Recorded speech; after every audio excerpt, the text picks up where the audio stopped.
Creepy Tales by Edgar Allan Poe. The Premature Burial.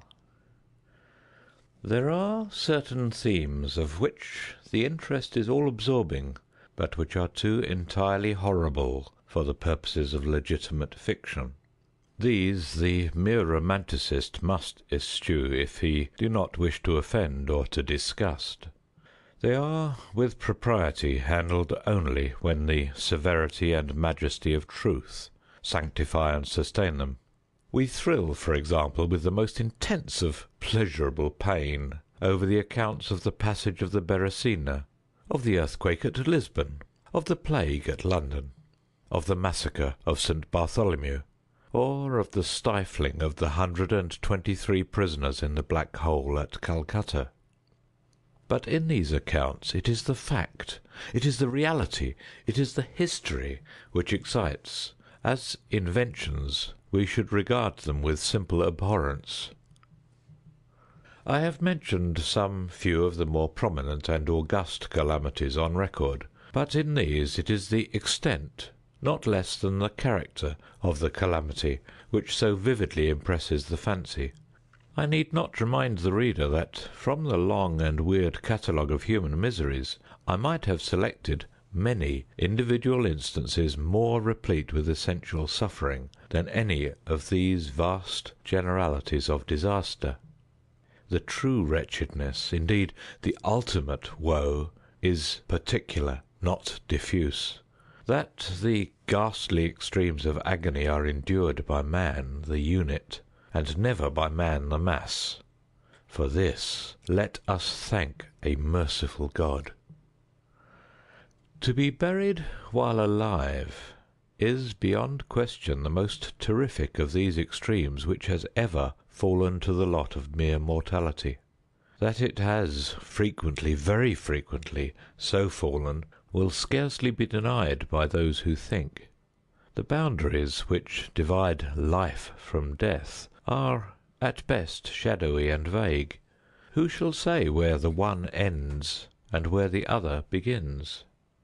We know that there are diseases in which occur total cessations of all the apparent functions of vitality, and yet in which these cessations are merely suspensions, properly so called.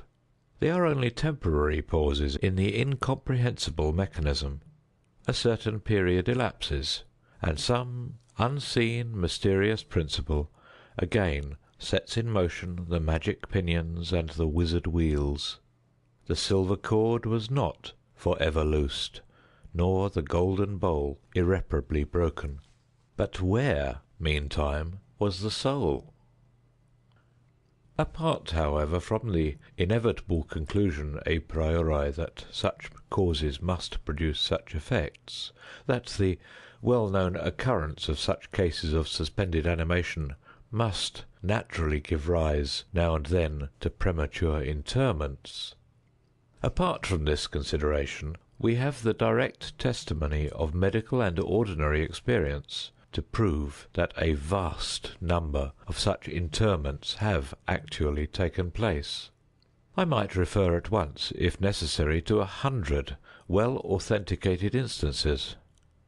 One of very remarkable character, and of which the circumstances may be fresh in the memory of some of my readers, occurred not very long ago in the neighbouring city of Baltimore, where it occasioned a painful, intense, and widely extended excitement. The wife of one of the most respectable citizens, a lawyer of eminence and a member of Congress, was seized with a sudden and unaccountable illness which completely baffled the skill of her physicians. After much suffering she died, or was supposed to die. No one suspected, indeed, or had reason to suspect, that she was not actually dead. She presented all the ordinary appearances of death. The face assumed the usual pinched and sunken outline. The lips were of the usual marble pallor. The eyes were lustreless. There was no warmth. Pulsation had ceased. For 3 days the body was preserved unburied, during which it had acquired a stony rigidity. The funeral, in short, was hastened on account of the rapid advance of what was supposed to be decomposition. The lady was deposited in her family vault, which for 3 subsequent years was undisturbed. At the expiration of this term it was opened for the reception of a sarcophagus. But alas! how fearful a shock awaited the husband, who personally threw open the door. As its portals swung outwardly back, some white apparelled object fell rattling within his arms.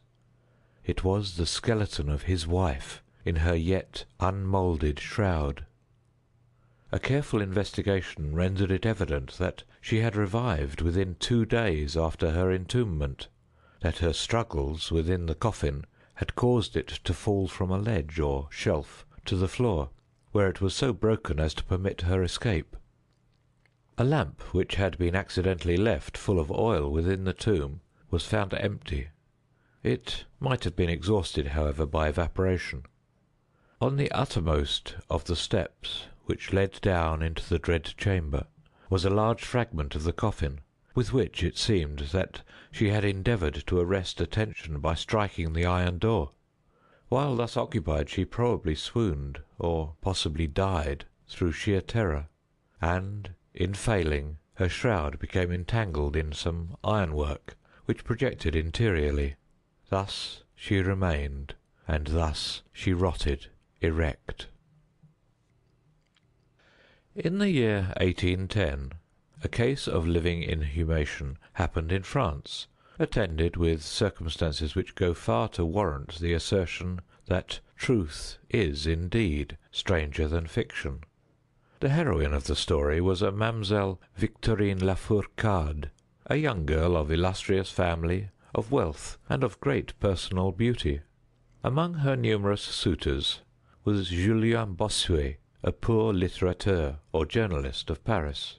His talents and general amiability had recommended him to the notice of the heiress, by whom he seems to have been truly beloved.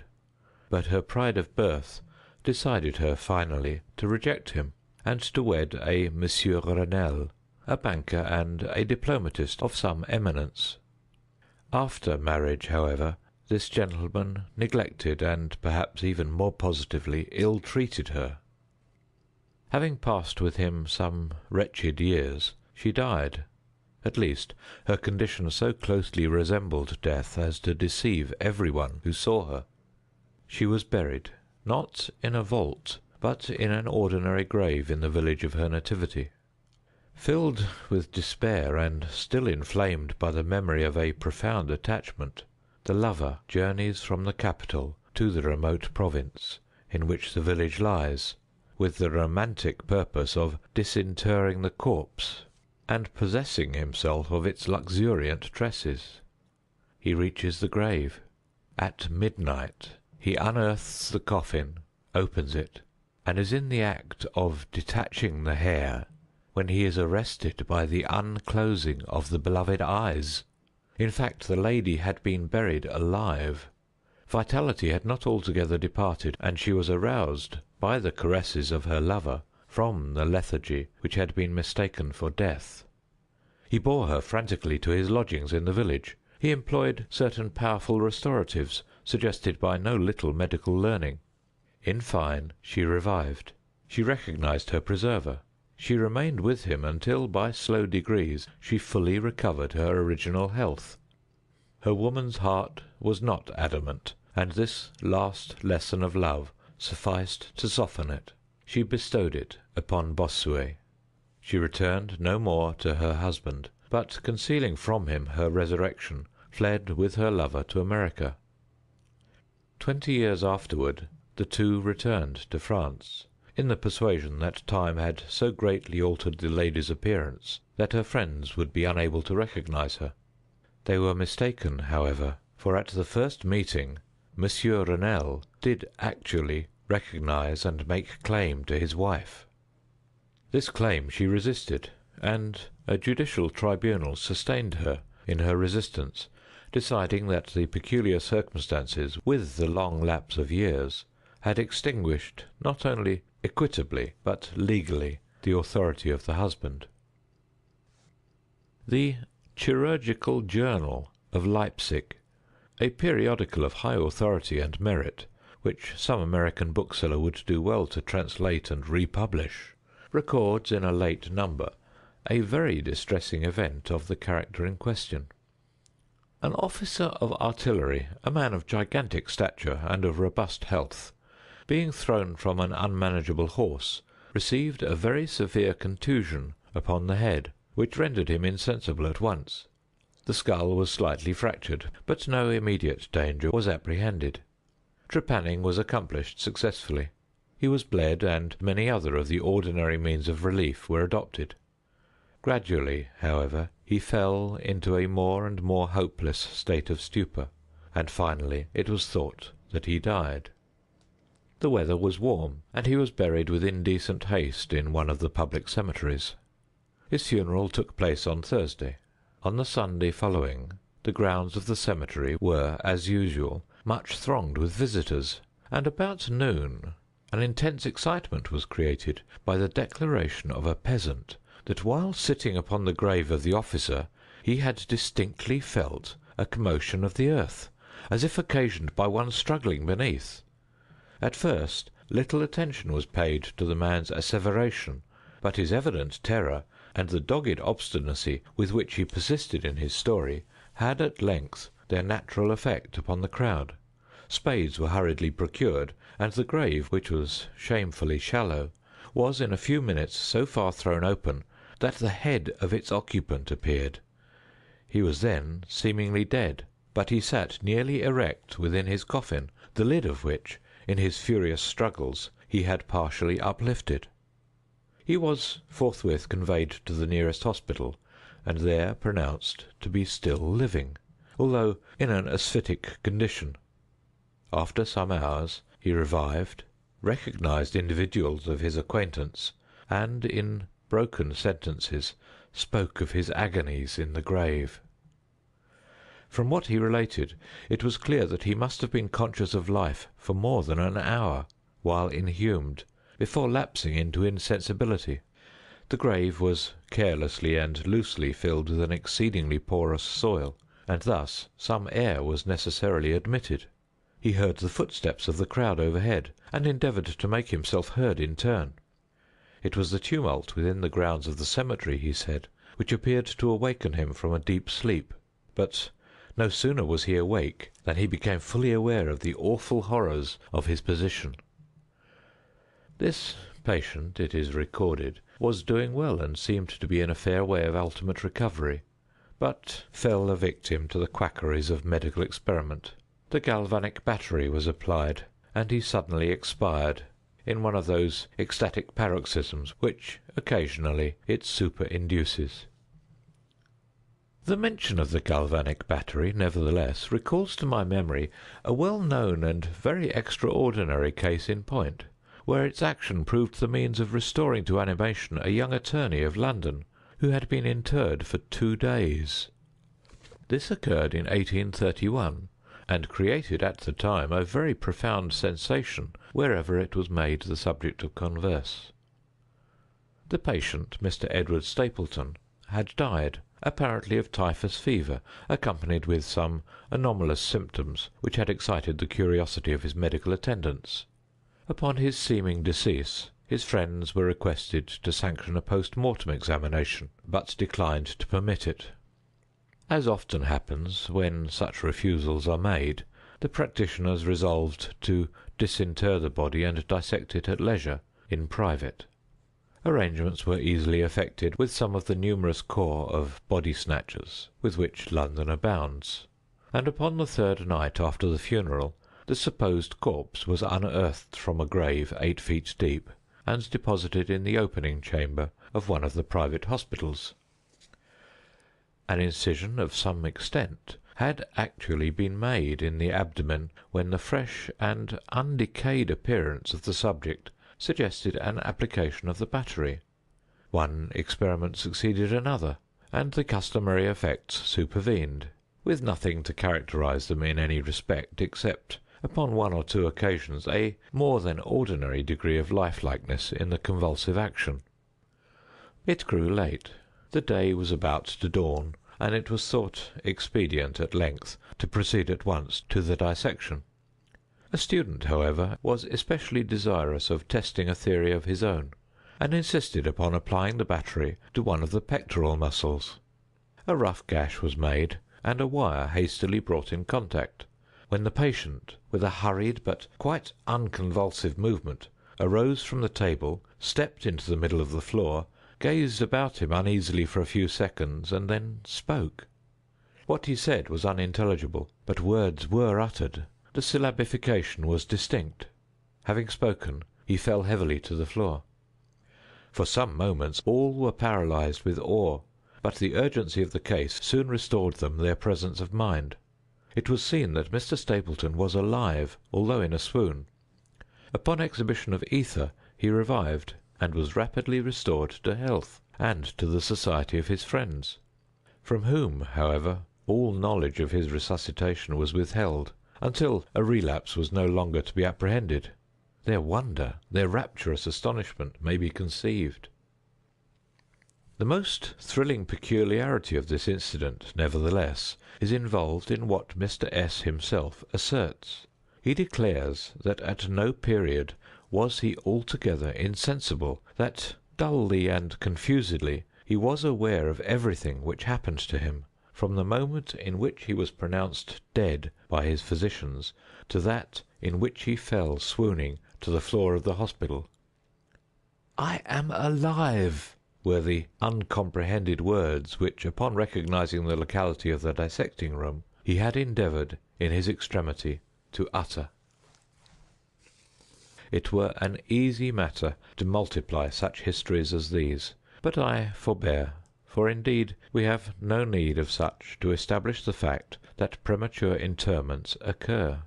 When we reflect how very rarely, from the nature of the case, we have it in our power to detect them, we must admit that they may frequently occur without our cognizance. Scarcely, in truth, is a graveyard ever encroached upon for any purpose, to any great extent, that skeletons are not found in postures which suggest the most fearful of suspicions. Fearful indeed the suspicion, but more fearful the doom. It may be asserted, without hesitation, that no event is so terribly well adapted to inspire the supremeness of bodily and of mental distress, as is burial before death. The unendurable oppression of the lungs, the stifling fumes from the damp earth, the clinging to the death garments, the rigid embrace of the narrow house, the blackness of the absolute night, the silence like a sea that overwhelms, the unseen but palpable presence of the conqueror worm.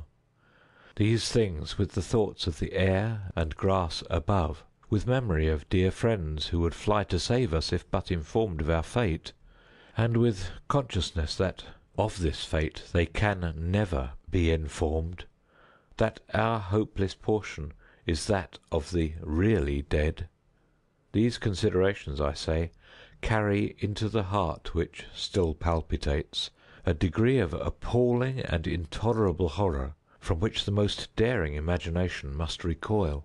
We know of nothing so agonizing upon earth. We can dream of nothing half so hideous in the realms of the nethermost hell.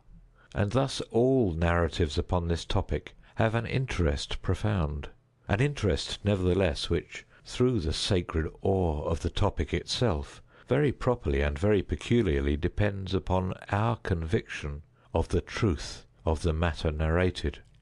What I have now to tell is of my own actual knowledge, of my own positive and personal experience. For several years I had been subject to attacks of the singular disorder which physicians have agreed to term catalepsy, in default of a more definitive title. Although both the immediate and the predisposing causes, and even the actual diagnosis, of this disease are still mysterious, its obvious and apparent character is sufficiently well understood. Its variations seem to be chiefly of degree. Sometimes the patient lies for a day only, or even for a shorter period, in a species of exaggerated lethargy. He is senseless and externally motionless, but the pulsation of the heart is still faintly perceptible. Some traces of warmth remain, a slight colour lingers within the centre of the cheek, and upon application of a mirror to the lips we can detect a torpid, unequal, and vacillating action of the lungs. Then again, the duration of the trance is for weeks, even for months, while the closest scrutiny and the most rigorous medical tests fail to establish any material distinction between the state of the sufferer and what we conceive of absolute death. Very usually he is saved from premature interment solely by the knowledge of his friends that he has been previously subject to catalepsy, by the consequent suspicion excited, and above all by the non-appearance of decay. The advances of the malady are luckily gradual. The first manifestations, although marked, are unequivocal. The fits grow successively more and more distinctive, and endure each for a longer term than the preceding. In this lies the principal security from inhumation. The unfortunate whose first attack should be of the extreme character which is occasionally seen would almost inevitably be consigned alive to the tomb. My own case differed in no important particular from those mentioned in medical books. Sometimes, without any apparent cause, I sank little by little into a condition of hemi-syncope, or half-swoon, and in this condition, without pain, without ability to stir, or, strictly speaking, to think, but with a dull, lethargic consciousness of life and of the presence of those who surrounded my bed, I remained, until the crisis of the disease restored me suddenly to perfect sensation. At other times I was quickly and impetuously smitten. I grew sick and numb and chilly and dizzy, and so fell prostrate at once. Then for weeks all was void and black and silent, and nothing became the universe. Total annihilation could be no more.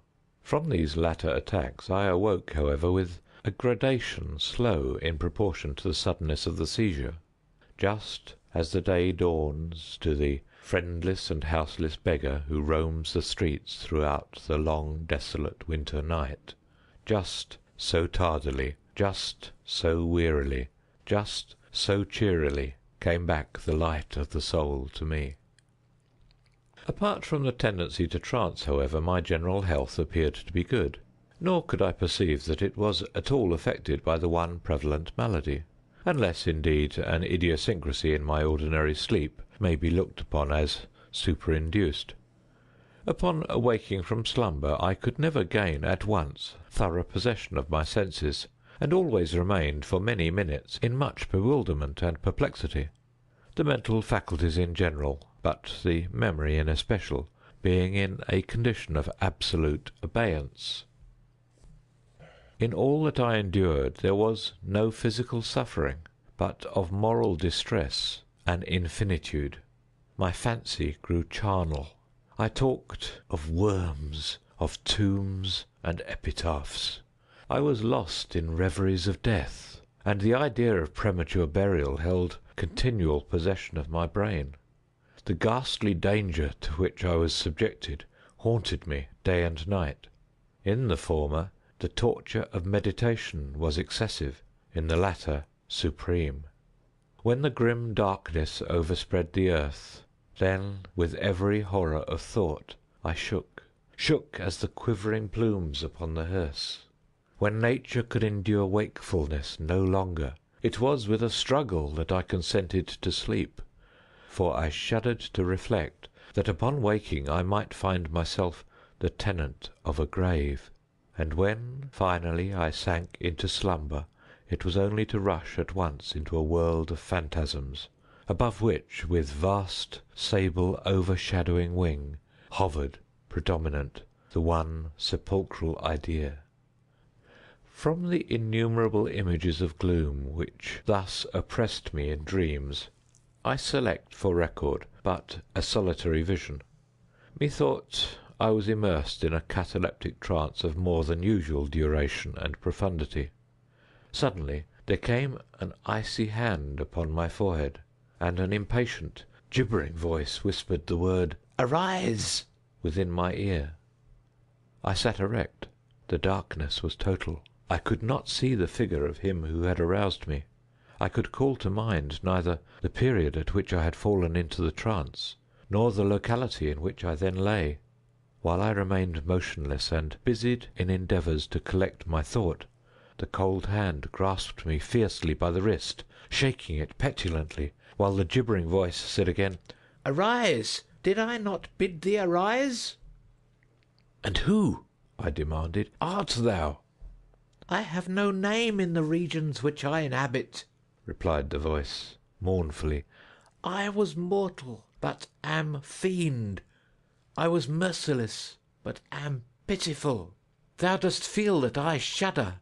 My teeth chatter as I speak, yet it is not with the chilliness of the night without end. But this hideousness is insufferable. How canst thou tranquilly sleep? I cannot rest for the cry of these great agonies. These sights are more than I can bear. Get thee up, come with me into the outer night, and let me unfold to thee the graves. Is this not a spectacle of woe? Behold!" I looked, and the unseen figure, which still grasped me by the wrist, had caused to be thrown open the graves of all mankind, and from each issued the faint phosphoric radiance of decay, so that I could see into the innermost recesses, and there view the shrouded bodies in their sad and solemn slumbers with the worm. But, alas, the real sleepers were fewer, by many millions, than those who slumbered not at all. And there was a feeble struggling, and there was a general sad unrest, and from out the depths of the countless pits there came a melancholy rustling from the garments of the buried, and of those who seemed tranquilly to repose, I saw that a vast number had changed, in a greater or less degree, the rigid and uneasy position in which they had originally been entombed. And the voice again said to me as I gazed, "Is it not, oh, is it not a pitiful sight?" But before I could find words to reply, the figure had ceased to grasp my wrist. The phosphoric lights expired, and the graves were closed with a sudden violence, while from out them arose a tumult of despairing cries, saying again, "Is it not, O God, is it not a very pitiful sight?" Fantasies such as these, presenting themselves at night, extended their terrific influence far into my waking hours. My nerves became thoroughly unstrung, and I fell a prey to perpetual horror. I hesitated to ride, or to walk, or to indulge in any exercise that would carry me from home. In fact, I no longer dared trust myself out of the immediate presence of those who were aware of my proneness to catalepsy, lest, falling into one of my usual fits, I should be buried before my real condition could be ascertained. I doubted the care, the fidelity of my dearest friends. I dreaded that in some trance of more than customary duration they might be prevailed upon to regard me as irrecoverable. I even went so far as to fear that as I occasioned much trouble, they might be glad to consider any very protracted attack as sufficient excuse for getting rid of me altogether. It was in vain they endeavoured to reassure me by the most solemn promises. I exacted the most sacred oaths that under no circumstances they would bury me until decomposition had so materially advanced as to render farther preservation impossible. And even then my mortal terrors would listen to no reason, would accept no consolation. I entered into a series of elaborate precautions. Among other things, I had the family vault so remodelled as to admit of being readily opened from within. The slightest pressure upon a long lever that extended far into the tomb would cause the iron portal to fly back. There were arrangements also for the free admission of air and light, and convenient receptacles for food and water, within immediate reach of the coffin intended for my reception. This coffin was warmly and softly padded, and was provided with a lid fashioned upon the principle of the vault door, with the addition of springs so contrived that the feeblest movement of the body would be sufficient to set it at liberty. Beside all this, there was suspended from the roof of the tomb a large bell, the rope of which, it was designed, should extend through a hole in the coffin, and so be fastened to one of the hands of the corpse. But, alas, what avails the vigilance against the destiny of man? Not even these well-contrived securities sufficed to save from the uttermost agonies of living inhumation a wretch to these agonies foredoomed. There arrived an epoch, as often before there had arrived, in which I found myself emerging from total unconsciousness into the first feeble and indefinite sense of existence. Slowly, with a tortoise gradation, approached the faint grey dawn of the cycle day, a torpid uneasiness, an apathetic endurance of dull pain, no care, no hope, no effort. Then, after a long interval, a ringing in the ears. Then, after a lapse still longer, a prickling or tingling sensation in the extremities. Then a seemingly eternal period of pleasurable quiescence, during which the awakening feelings are struggling into thought. Then a brief re-sinking into nonentity. Then a sudden recovery. At length the slight quivering of an eyelid, and immediately thereon an electric shock of a terror, deadly and indefinite, which sends the blood in torrents from the temples to the heart. And now the first positive effort to think, and now the first endeavour to remember, and now a partial and evanescent success. And now the memory has so far regained its dominion that in some measure I am cognizant of my state. I feel that I am not awaking from ordinary sleep. I recollect that I have been subject to catalepsy, and now at last, as if by the rush of an ocean, my shuddering spirit is overwhelmed by the one grim danger, by the one spectral and ever-prevalent idea. For some minutes after this fancy possessed me, I remained without motion. And why? I could not summon courage to move. I dared not make the effort which was to satisfy me of my fate. And yet there was something at my heart which whispered me it was sure. Despair, such as no other species of wretchedness ever calls into being, despair alone urged me, after long irresolution, to uplift the heavy lids of my eyes. I uplifted them. It was dark, all dark. I knew that the fit was over. I knew that the crisis of my disorder had long passed. I knew that I had now fully recovered the use of my visual faculties, and yet it was dark, all dark, the intense and utter raylessness of the night that endureth for evermore. I endeavoured to shriek, and my lips and my parched tongue moved convulsively together in the attempt, but no voice issued from the cavernous lungs, which, oppressed as if by the weight of some incumbent mountain, gasped and palpitated with the heart at every elaborate and struggling inspiration. The movement of the jaws, in this effort to cry aloud, showed me that they were bound up, as is usual with the dead. I felt, too, that I lay upon some hard substance, and by something similar my sides were also closely compressed. So far I had not ventured to stir any of my limbs, but now I violently threw up my arms, which had been lying at length with the wrists crossed. They struck a solid wooden substance, which extended above my person at an elevation of not more than 6 inches from my face. I could no longer doubt that I reposed within a coffin at last.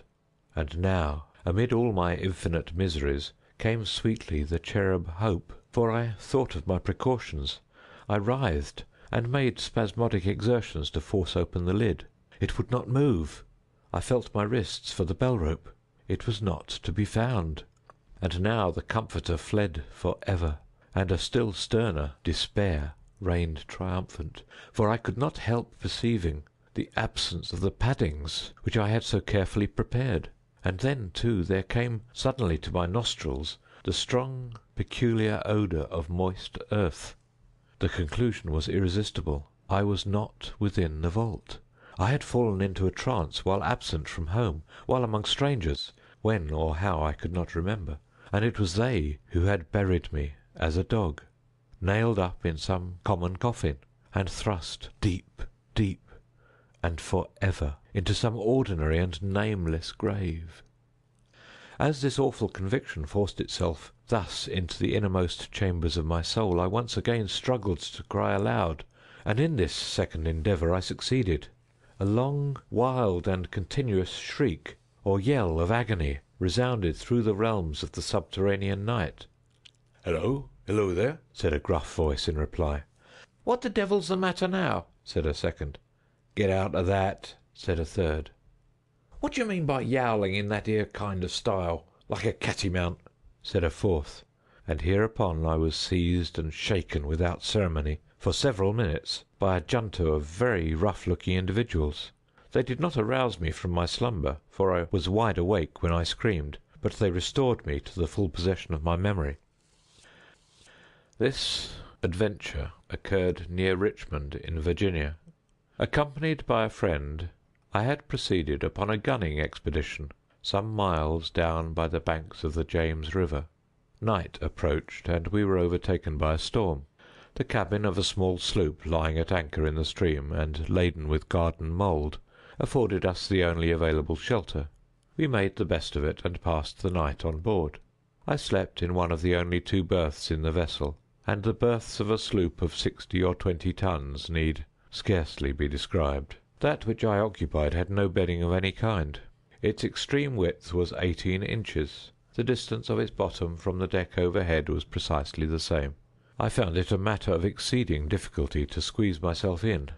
Nevertheless, I slept soundly, and the whole of my vision, for it was no dream and no nightmare, arose naturally from the circumstances of my position, from my ordinary bias of thought, and from the difficulty, to which I have alluded, of collecting my senses, and especially of regaining my memory for a long time after awaking from slumber.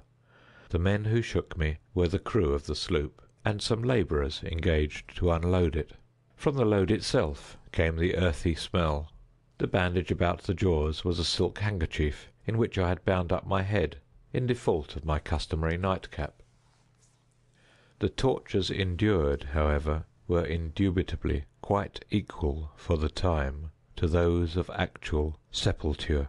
They were fearfully, they were inconceivably hideous. But out of evil proceeded good, for their very excess wrought in my spirit an inevitable revulsion. My soul acquired tone, acquired temper. I went abroad, I took vigorous exercise, I breathed the free air of heaven. I thought upon other subjects than death. I discarded my medical books. Buchan I burned. I read no night thoughts, no fustian about churchyards, no bugaboo tales such as this. In short, I became a new man, and lived a man's life. From that memorable night I dismissed for ever my charnel apprehensions, and with them vanished the cataleptic disorder, of which, perhaps, they had been less the consequence than the cause. There are moments when, even to the sober eye of reason, the world of our sad humanity may assume the semblance of a hell. But the imagination of man is no Carathis, to explore with impunity its every cavern. Alas, the grim legion of sepulchral terrors cannot be regarded as altogether fanciful, but, like the demons in whose company Afrasiab made his journey down the Oxus, they must sleep, or they will devour us. They must be suffered to slumber, or we perish. End of The Premature Burial.